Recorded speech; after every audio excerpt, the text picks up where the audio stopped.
Selamat pagi, selamat siang, selamat malam, semangat pagi. Kita ketemu lagi dengan saya Susanto, channel Business Scale Up. Baik, kali ini kita membahas tentang apa itu di atas garis dan apa itu di bawah garis. Ini adalah cara yang efektif untuk merubah mindset EQ dari gagal menuju pemenang. Loser atau winner, mana yang Anda pilih? Apa Anda memilih pecundang atau menjadi pemenang? Tentu pemenang. Nggak ada yang memilih jadi pecundang, bukan? Baik, apa yang Anda lihat? Apa yang Anda lihat? Di depan kita ada segelas atau satu gelas yang berisi air. Betul. Namun coba kita lihat, ini airnya seberapa? Setengah? Iya betul. Setengah apa? Ayo, setengah penuh atau setengah kosong? Coba kita lihat. Setengah kosong kah atau setengah penuh? Dua-duanya betul, tidak ada yang salah. Namun ini tergantung dari cara pandang kita, cara memandang satu persoalan. Apakah setengah kosong atau setengah penuh? Ada perbedaan cara pandang, melihat dari sisi negatif, atau orang bisa juga melihat dari sisi positif. Ini terkait dengan EQ, emotional quotient, mindset, atau pola pikir.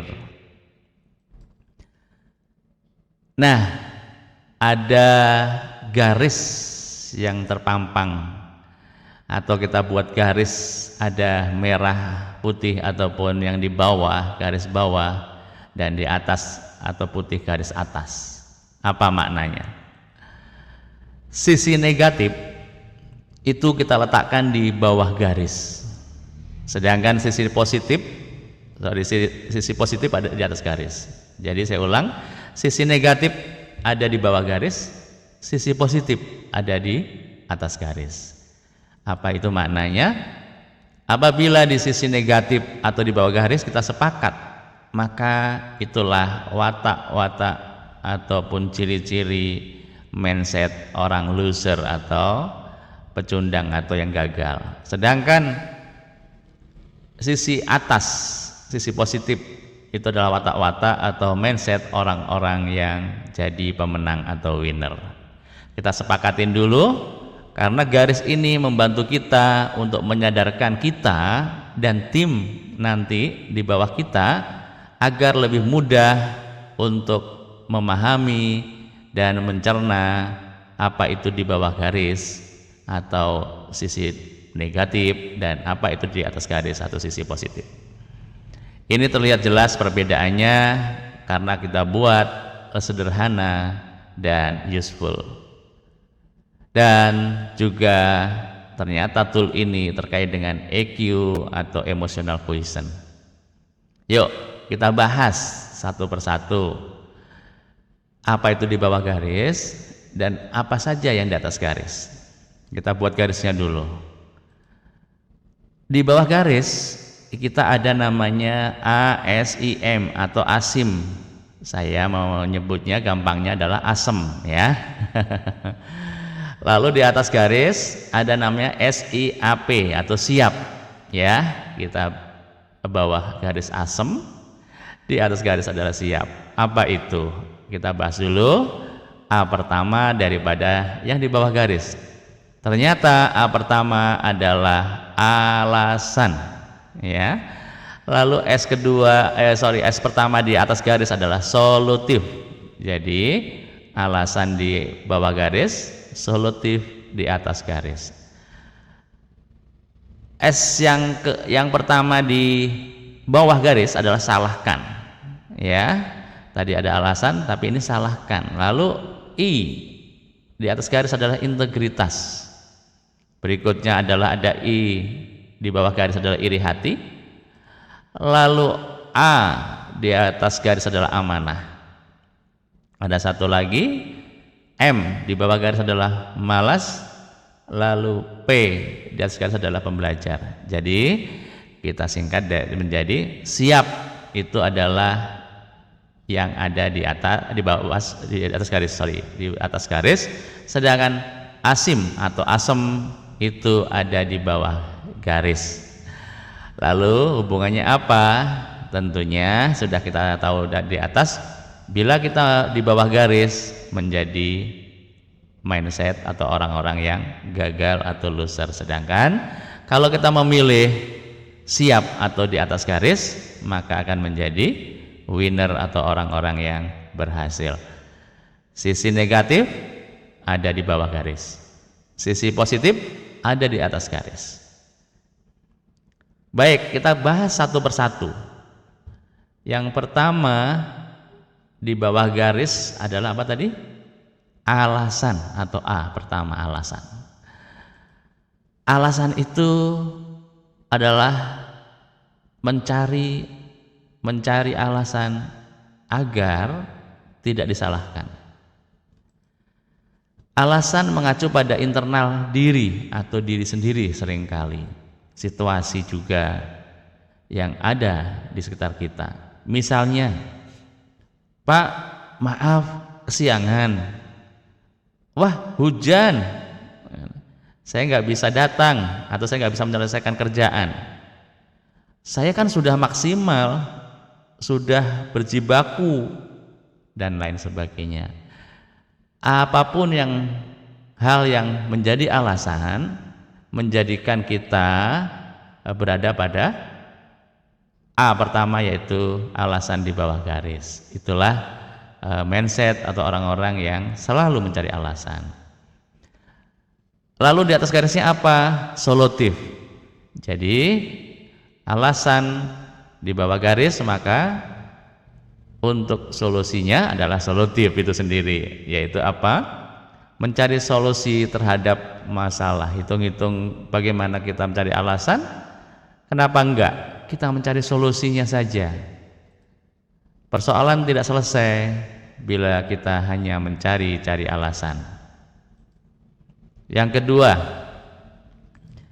di bawah garis ada S, yaitu apa tadi? Salahkan. Menyalahkan orang lain, pihak lain, itu merupakan watak ataupun mindset dari orang-orang yang di bawah garis. Konsumen rewel lah, susah, atasan nggak support dan lain-lain.